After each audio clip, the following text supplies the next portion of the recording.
have seen world trade rebounding faster this year in 2021 at 8% than we had expected.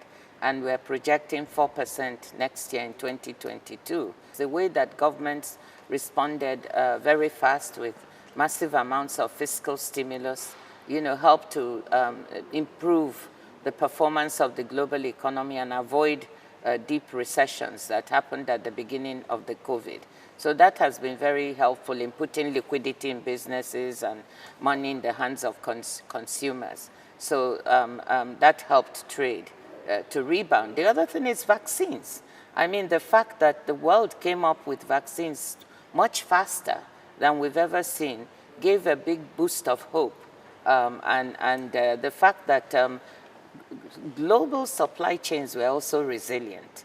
We were able to move medical supplies around, including the vaccines. So that has been part of the recovery. And I think governments, the biggest fiscal stimulus they can have is providing vaccines to everyone.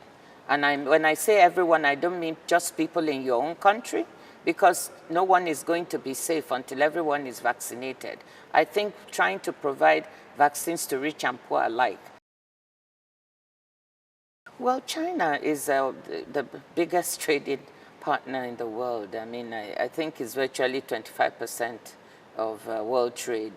So it's big in exports, it's big in imports.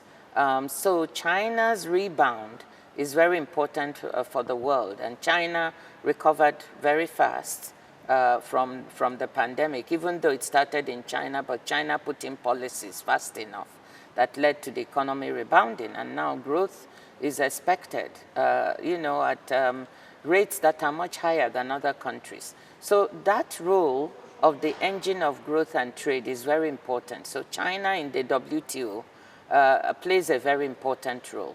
It is one of the most active members at the WTO. Africa uses only about 44% of its arable land. So it has a great deal of potential. And China is already investing quite a bit in Africa in different areas, including in agriculture. So I think there is room in research, development of fertilizer, and so on. Also providing a market for agricultural goods from Africa, but not just primary commodities. The biggest thing for Africa is to add value to its own product, to stop exporting raw materials and process its products much more. And China can provide a very large market for the agricultural products of Africa. So I think that would be a good win-win situation for both. Globalization has left some people behind. It has lifted, hundreds of millions of people. In China, you have seen that, how so many people have been lifted out of poverty. But globalization has also left some people behind.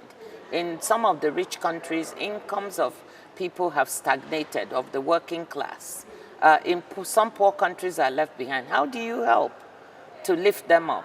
Women have been left behind. So if we can have trade rules that lift up women, lift up micro and medium enterprises, this is something that I'm quite passionate about. The WTO needs many changes. It's facing a lot of challenges. And what I think needs to happen is that the WTO needs to get some successes.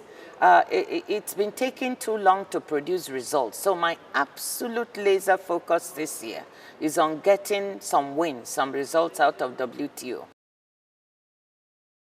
I believe that all multilateral organizations should look at themselves to see how, whether they're up to speed. You know, the world is changing very, very fast.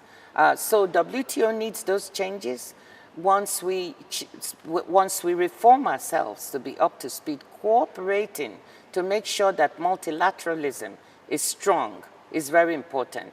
And so I cherish cooperation and collaboration with WHO, with the World Bank, the IMF, with the African Development Bank, the Asian Development Bank, the Asian Infrastructure Bank. All of these organizations need to cooperate together to make sure that global economic governance is very strong and delivers for the ordinary person. I always say Trade is about people. Once you forget what it is, you miss your way. And if global governance and multilateralism can deliver better for people, that is what I think should happen.